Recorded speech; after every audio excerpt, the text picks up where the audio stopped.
Hello everyone, welcome to my channel. Okay, here's another video. This is the third one today. Meghan gives Harry a divorce ultimatum. Stay away from the royal family. It had been rumored that Harry was trying to get in touch with his family and was maybe looking to head home. So she gives him an ultimatum. You know, it's either them or it's me. She's not going back with him. All right, let's get to the disclaimer. Full disclaimer can be found down below. All content was found on public domain, using them under the fair use, fair dealing guidelines. These are my opinions and they are subjective. Please do your own research. What I have to say is my opinions and may not be true. All right, let's get started. Got a lot to cover in this one. Okay, Meghan forbids him to make peace with the royals. Now, it's so funny because one minute we've got them ready to divorce and she's given him an ultimatum. And then we have these articles talking about how they're having a wonderful second anniversary. Marie Claire says Meghan Markle and Prince Harry's friend said they've grown even closer after their challenging year. Who do you think that is? I've got an opinion. I think it's probably Omid Scobie because he is the mouthpiece for Harry and Meghan. Prince Harry and Duchess Meghan celebrated their anniversary with Mexican food and Zoom calls. Earlier, they had said they were going to have a quiet day, take the day off, and not do any Zoom calls. Now, Omid comes in and says that they're going to have Mexican food and they're going to make Zoom calls. Still in lockdown, the Duke and Duchess of Sussex turned to video chats and good food, plus a few margaritas, to mark 2 years since their Windsor Castle wedding. Prince Harry and Duchess Meghan had to get a little creative for their second anniversary festivities at home in Los Angeles on Tuesday. Harper's Bazaar understands that the Duke and Duchess of Sussex enjoyed a low-key anniversary celebration, spending part of the day looking back at their 2018 wedding with a number of people over video calls, including some of the vendors who helped bring their Windsor Castle ceremony and receptions to life. I wouldn't be surprised if the only people that called them or they made video calls with were the vendors that made the cake, that did the reception, and that they paid them to do the work. It's pretty sad when you don't have true friends because you've used people and abused them and hung them out to dry, so everybody ends up leaving you. What's the deal with her? She can't keep any friends.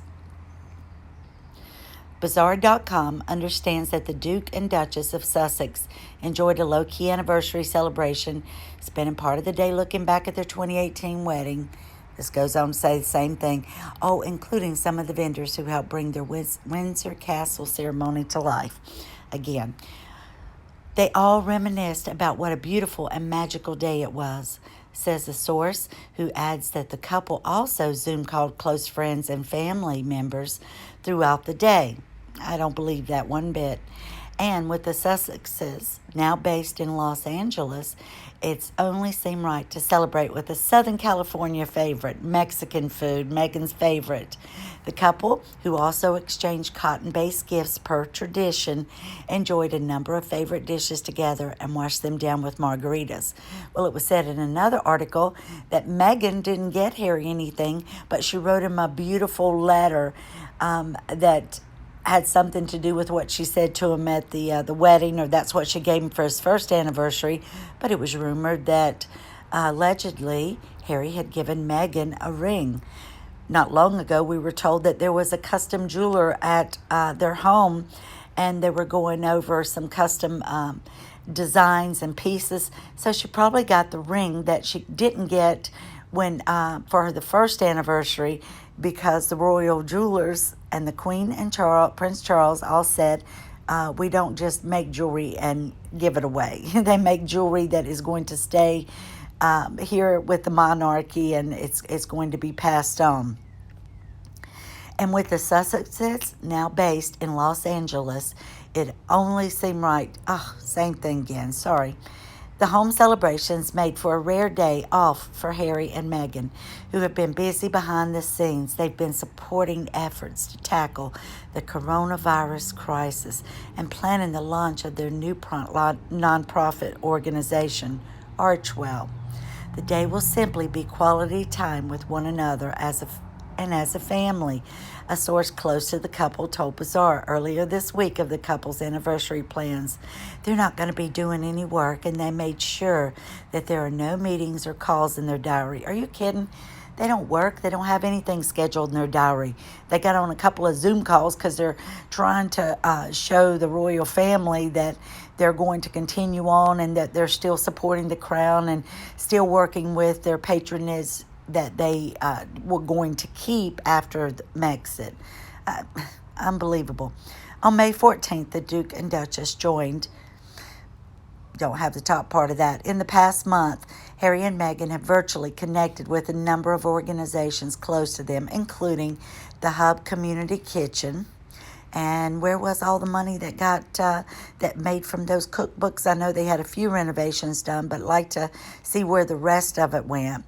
Well Child, SmartWorks, the charity that is for women trying to get back out in the workplace and gets them a suit of clothes and supposed to mentor them with job interviews and so forth. The competitors of the Invictus Games, which had to be canceled, and even military veterans who were honored for VE Day.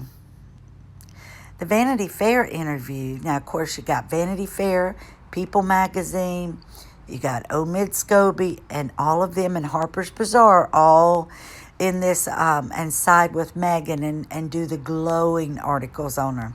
The Vanity Fair interview, why did Meghan change the date they met? Remember, it was reported that originally they had met in May. Well, she was dating that Corey Viatello, that was the chef in Toronto, and showed pictures of them all hugged up and her sitting on his lap. And that was just 1 to 2 weeks before she flew to England, allegedly, to meet with Harry. So when they did their original engagement interview, they gave a date that was much later. I wanted to say like November or something. Well, after they wrote the article, Meghan was upset because they had posted the date that they had originally met and went on started dating, but she wanted that changed, and she was upset that that was going to catch her in a lie. Okay, it says, and this is by the Harry Markle WordPress, written a book and has interviewed an A-list celebrity. How could he make such an error? He would have taped the interview, and May doesn't sound anything like July. So she's trying to make it seem like she at least had a few months before she dropped the chef and went right with Harry. French or German. The interview also had been proofed and sent for approval to Meghan Markle before publishing, so surely she would have spotted the error on the first page and asked for it to be corrected.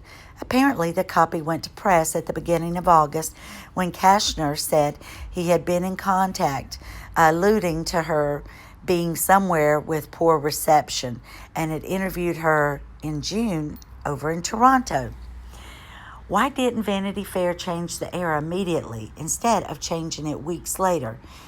Coincidentally, the former editor-in-chief, Graydon Carter, chose to step down the day after the publication on September the 7th, 2016, before he could be reprimanded for publishing an interview that didn't seem to have the approval of Buckingham Palace, who made no comment. Carter had been wanting to leave for a while, but why chose that particular day, and no successor had been chosen either. The online interview differs from the published version slightly. The all-important when did they meet, date, and place. The online interview differs from the published version slightly. The all-important when did they meet. Read for yourself the two versions, okay?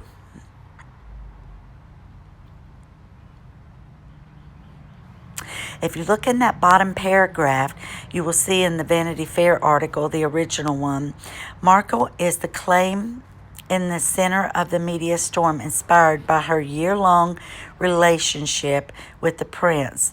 The couple met in May of 2016 at Harry's charity event for wounded combat veterans, the Invictus Game. Now remember, Corey Viatello, the chef, was preparing meals at the Invictus Game, and Meghan was Corey's plus one. And I think that they talked and stuff there, but she was still with Corey, and that's how she even got over and invited to the Invictus Games. Okay, so it says the Invictus Games held this year in Orlando, Florida.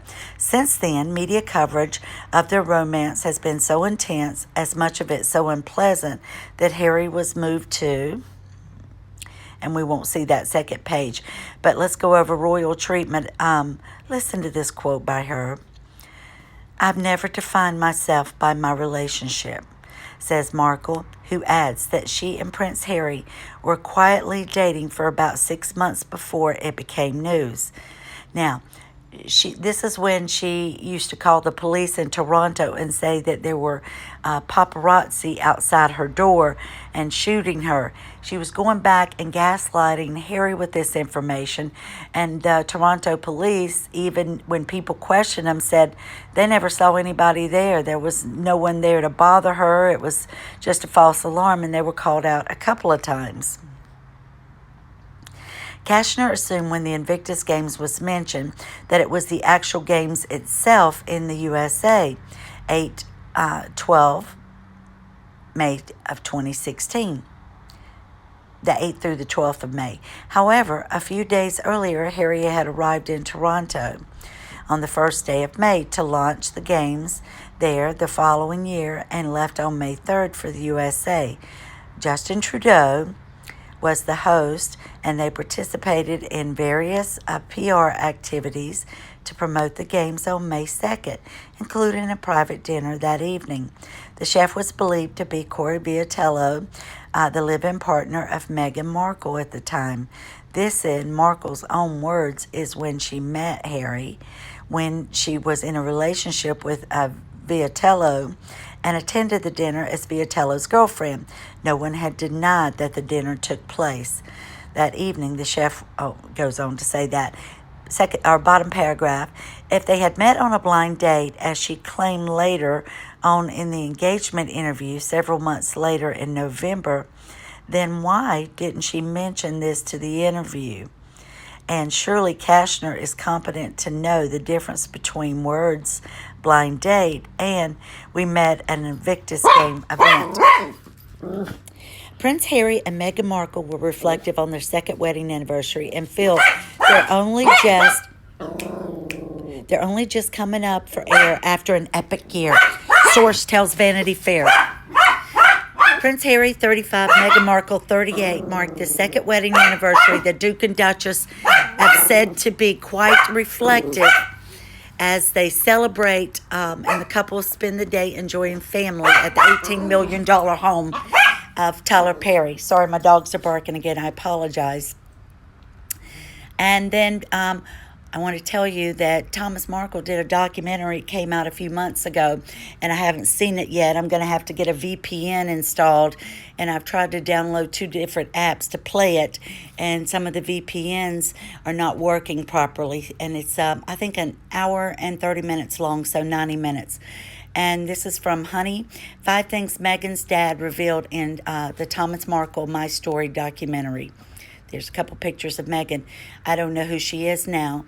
He states Markle believes that there's a high likelihood he'll never see his daughter again, saying he misses the way she was.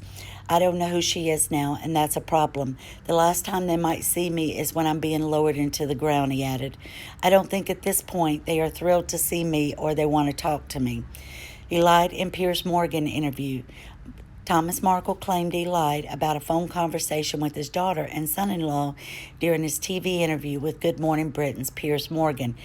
I said Meghan and Harry had called me back and were really concerned about me, and that I had told them, go on your honeymoon But he said that was all a lie. He said that he was embarrassed by the fact that they didn't call to check on him, and that he didn't want people to think badly of him. So that's why he said he lied to say that they had called to check on him before going on their honeymoon. He also admitted to lying to a furious Harry and Meghan about whether he had staged the paparazzi photos of him that were published ahead of the couple's wedding. I lied to Prince Harry. I'm not proud of that, but I did. He wanted to apologize to the Queen for missing the wedding. Markle said he wanted to apologize to the Queen and the royal family for missing his daughter's 2018 royal wedding, but he was told by Harry and Meghan, don't call. He was also admitted that he was jealous to see Prince Charles walk Meghan partway down the aisle in his place.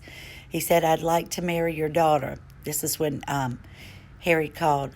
Markle recalled Prince Harry calling him to ask to marry Meghan Markle, but believes it should have been an in-person conversation.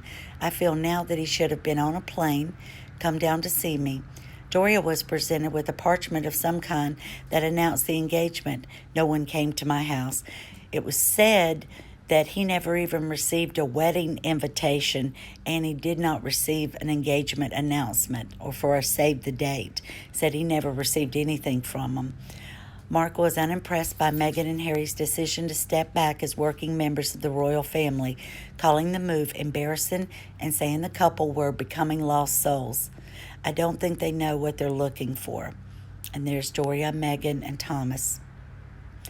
This is the documentary, and it was played, I believe, was it Australia on like their Channel 5, but it's listed up on, IMBD and Google Chrome, and you can find it on YouTube, but you can't play it without getting the VPN.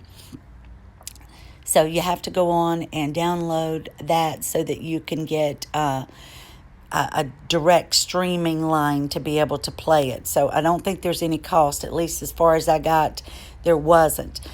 There are two sides to each story. Thomas Markle, this is my story. Thomas Markle, my story, and I didn't capture the whole page, details his journey from raising Meghan Markle on his own to his heart attack days before her wedding to Prince Harry, Duke of Sussex, due to his sudden fame as a father. And it just goes on to say how he handled things, why he made the choices he did, and that he does not understand why, Meghan won't reach out to him. It's really kind of a sad thing. But, I can't say that I think that Thomas Markle is completely innocent. I do believe that he got frustrated because he was sitting online and reading so much that was written about Meghan, and he didn't like that. He didn't like the fact that Harry said, she has a family now, insinuating that she never had a family with the Markles. And he said that everything that had been published about him and in the tabloids showed him with looking kind of scruffy, and he always had like a case of beer in his hand. So he wanted to get his side across. Now, he had originally said that for every month that Meghan doesn't call him, he was going to go on a news program and start to spill more and more secrets. I don't know what secrets he's going to share in this. Maybe nothing much. Maybe just kind of the same type of talk that he had with the different news stations, and just tell a little bit about what happened. I'm not sure that the text messages that Harry and Meghan supposedly sent to him, because he said he never received any. There's a way that you can go on and send messages where it looks like you're sending it to that person and their name even shows up, but it doesn't really happen. You can fake it. So I can't imagine why he would say that they never contacted him after that time, since he was wanting to talk to them. So those have been copied and are in with the court for her pending court case against the Mail on Sunday. So we will see what Thomas Markle has to say, and I'll try to, I'm going to, after I finish this, to download a VPN, get on, watch the documentary, and then I will do a video for you, because in case you're struggling to get on as well. All right. I hope everybody is doing well. I hope you enjoyed the 3 videos that I've made today, and I'll try to make another one for you tomorrow. There's a lot of information out there, but just takes a lot of time putting it all together. I hope that if you like this video, you'll consider subscribing to it. And if you do subscribe, look over and click on the bell and set your notification. It'll just send you a little reminder when you go to your YouTube page and under subscriptions, and it'll show you any new ones that have been posted. Thank you so much. Please leave me comments. I'd like to hear your feedback. I'd like to know what you think about what I've talked about today and anything else that you're interested in. Hope everybody has a good day. Thank you again. I really appreciate it. Thank you for the viewers, and thank you for my new subscribers. Goodbye.